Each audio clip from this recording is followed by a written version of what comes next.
Hey everybody, this is Scott DeCamp with CatchMark. I can officially say that now. I said it a couple days ago with Tony Sigmund here from Whitehall in the studio, but we're here tonight in the Coach's Corner with Montague coach Justin Dennet. Thanks for coming in. I appreciate it. Thanks for having me. Coming in like that. And you guys are coming off a 35-0 win over Hart at home last Friday.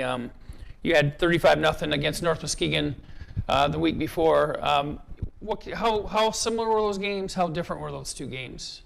They were fairly different. North Muskegon was 7-0 at halftime. We had to make some adjustments at half and then kind of pulled away. Whereas Hart, we were able to kind of control it early, got a lead, and then kind of were able to put them away in the second half. So a little bit different, but kind of same end result, and our defense played well in both games. You got a really big one this week coming with Oak Ridge coming to town. We'll get to that more in a minute, but I just want to kind of tease that to people here. But looking at you coming off the win again, you're 2-1 now overall, 2-0 in the league, and against Hart you outgained them 422-102, 144-23 in passing, 278-79 in rushing. So you kind of had your way, in the running and passing games. And second straight strong game for Dylan Everett.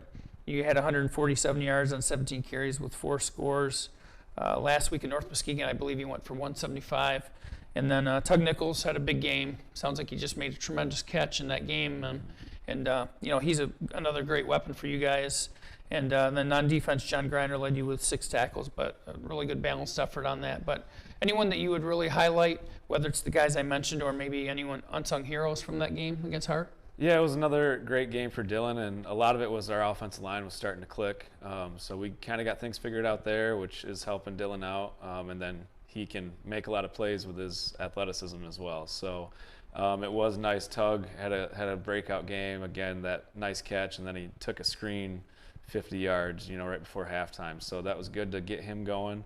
We feel like pieces are starting to come together offensively and starting to make some strides, but especially with the offensive line, they started to improve and are coming together. So it's good to see him too, because from my understanding, he got dinged up maybe a little bit in the opener, but it was good to see him back on the field, I think, last week, and then again, against North Muskegon. So just having him back, how big of a lift is that with Tug? That helps our offense out a ton. Like you said, the first game, he only played part of the first half and was taken out. And so to have him back last week and then really come on against Hart, that just helps our offense out, makes us a little more balanced, and allows us to spread the ball out a little bit more. You got some momentum going. What's the mood? What's the feeling with, Oak Ridge coming into town? They're 3-0, have a couple good wins under their belt already, one against Whitehall, one against Sparta, and just huge up front. But what are your early impressions of Oak Ridge? Yeah, they're very big up front. They're well coached. They have a couple really good running backs, so they're going to be a tough out. We feel like we're starting to put things together here, and we told our guys, after the game Friday, next week has to be our best week of practice, and could kind of sense that yesterday that they were ready to go, a little bit more focused and just ready to work this week, and we're feeling like we'll be ready to go Friday night. And you've had some great matchups over the years. Montague has with Oak Ridge. Last 10 years, I think the series is at 5-5. Last year, Montague ran away with it 42-6. At Oak Ridge. That was obviously a special Montague team, 12-0, went to the state finals and really was pushed just once all year throughout a whole game, and that was Whitehall in a double overtime game. And but other than that, just really dominant. But you have a lot of nice pieces back from that team, and you coming in. We talked about it. I know you probably addressed this in the previous shows here too, but how much pressure did you feel coming in? You talked to someone like Kerry Harger, who followed a legend like Jack Sugars at Oak Ridge, and then you're following a guy who's had a lot of success too at Montague, and a hometown guy and everything with Pat Collins. But what was that feeling, and what's it been like for you, the adjustment? Yeah, every single person I see tells me, I have big shoes to fill, and I knew that coming in. I haven't, felt a ton of pressure yet. We took a big loss week 1, and I was a little worried what the reaction would be, and it was all positive. So the community's been really supportive. I'm trying to keep the expectations high and keep the program where it was, but it's just been really nice to have the community, the players, the coaches, kind of support me and help me as I get started here. Now, you mentioned that opener against Edwardsburg. I mean, we talked off camera a little bit, but I have to imagine that you're not going to see too many teams tougher than Edwardsburg. And how much will that prepare you for like a game like Friday, a game like later in the season against Whitehall, those types of opponents? Yeah, and I think that's why you open with a team like that, to get you ready for the season. And it definitely will help prepare us for this week. Oak Ridge is a big, tough, physical team, just like Edwardsburg was. So we feel like we've seen a team like them, and that definitely helped prepare us for this week. And we think that'll help us be ready to go. What's the game day atmosphere been like? Last year with COVID, it was just different with the limited crowds and everything. But now, this will be your third home game in the first four. And what's the atmosphere been like? And I just, as someone who's covered games at Montague, it doesn't get much better than, just the whole thing, the whole experience. But in your words, in your opinion, in your viewpoint of things, how do you think? What's it been like at the game day experience? Yeah, it's just been so nice to be back to normal. Last year was tough for everyone with limited fans. So it's been really nice to have the stadiums packed again. And Montague has such a good setup for a Division VI school, probably one of the best around. So the game day atmosphere there is awesome. The fans are great. The community really supports the team. So it's just been great to have it back to normal and have everyone back in the stands supporting the team. One guy we haven't mentioned yet, is Andrew at quarterback spot, Cooey. And how's he been adapting? He's got big shoes to fill, taking over for a Player of the Year, an AP Player of the Year, and Drew Collins, who's now at Michigan Tech. That's a lot of pressure on him, but he's a very good athlete in his own right. And how's he done? Yeah, he's been getting better each week. He obviously didn't get to play a whole lot being behind Drew, but he's been getting better each week, and we're kind of figuring out what works best for him, because they're much different players, him and Drew. So got to kind of adjust the offense a little bit for him, and just find what works. And he's been progressing nicely, and he's going to be ready to go for these big games we have coming up. And then, from what I understand, and I've seen it with his leg, but it sounds like he could be have some potential as a collegiate kicker.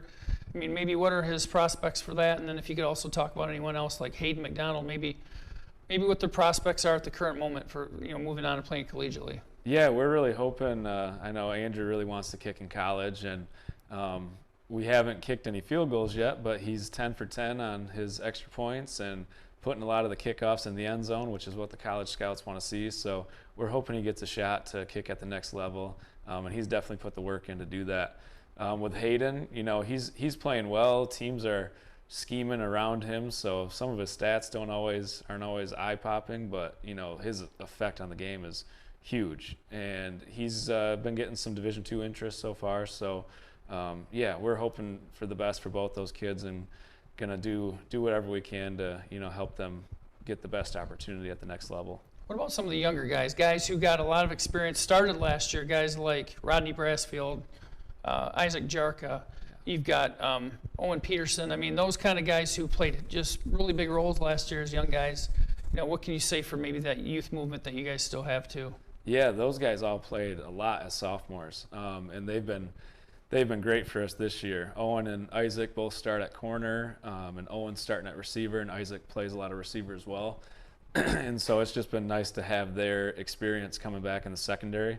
Rodney's a two-way starter for us. He's playing outside linebacker, and we had to move him to guard, and he's taking that on and learning, and it's just his size and strength just helps us out a ton. But he's been a great defensive player for us as well. So those three for sure coming in as juniors with all that experience, we're leaning on them a lot. So I call him Mr. Brassfield because first time I ever met him was last year as a sophomore. He had a full beard and everything, and it was like, man, that guy's mature for that age. But looking ahead a little bit, I believe is it week 7 that you had an open date? Is that still open, or are there any prospects for that at this point? Yeah, that's still open right now. So I think it's just going to remain as an open week for us. So hopefully it's just a chance for us to get healthy, and it's the week before the Whitehall game. So it'll be kind of nice just to be able to spend a couple weeks getting ready and get healthy and rest and recover. And this kind of goes back to the earlier question about with COVID, the COVID season last year. I believe it is about this time last year is when you really you kicked off the season. Mm-hmm. But if you look at it, it's week 4. you're going to be at the midway point of the regular season next week, and has it flown by, do you think? Yeah, absolutely. When you think about after this week, we're almost halfway through the regular season. It's crazy to think about. So it's flying by. It happens every year and catches you off guard. But we're just trying to enjoy every day and get better as we go, and take it one day at a time. What's been the adjustment too for you in the school? With your positions, if you could just kind of talk about that a little bit in terms of what positions you hold there in the school and just what that's been like in that transition. Yeah, so I'm teaching. I'm the high school phys ed teacher, so I teach strength and conditioning, physical education, health. I teach all of it for the high school. So that's been going really well too, getting to know the rest of the students other than the football players who I was around all summer. But yeah, it's been great. The kids in Montague have been awesome and very receptive. And I know I replaced Cody Cater, who I think had a good relationship with everyone, and the kids have been awesome to me. So it's gone really well. Is that a pretty big advantage, you think, just being in the school? And I know I think you were probably that way at Greenville as well. Yep. But how big of an advantage exactly? How would you explain that? Yeah, I just love it. I think it's going to help in the future, maybe get more kids out, being around even the middle school kids, not that I'm teaching there, but just, being able to be at their events and get them in the weight room and things like that. So I think it is a big advantage, and being with the kids every day, just building relationships goes a long way. Is there anything else that you would add, or any parting shots or anything you'd like to make, or anything that you'd like people to know going into this Friday, and just anything about your team that you've been really pleased to see so far? I'm just happy with how we responded after week one, and then coming out and playing well against North Muskegon and Hart, and then we reminded them, like, hey, next week, that's a big week for us, and we got to be ready to go Monday. And our players' response at practice has been awesome. So we had a couple good practices so far, 2 more good ones this week, and we'll be ready to go for Friday. All right, well, thanks, Justin. I can't wait to see it on Friday. It's going to be a big one. There's going to be a lot of media there. Can't wait to be there with the CatchMark team, and you can watch your coverage. We'll have coverage going into it with our predictions and all that stuff, but we'll be there Friday and have complete coverage. So check us out on our new website, CatchMarkSports.com, and we have the YouTube channel that you see all these videos on. And I have to give a shout out here to our producer here, Billy Mann. There's nobody better in the business than Billy. So thanks to him as well for everything he does for us and for our company. So thanks a lot, everybody, and we'll see you again later.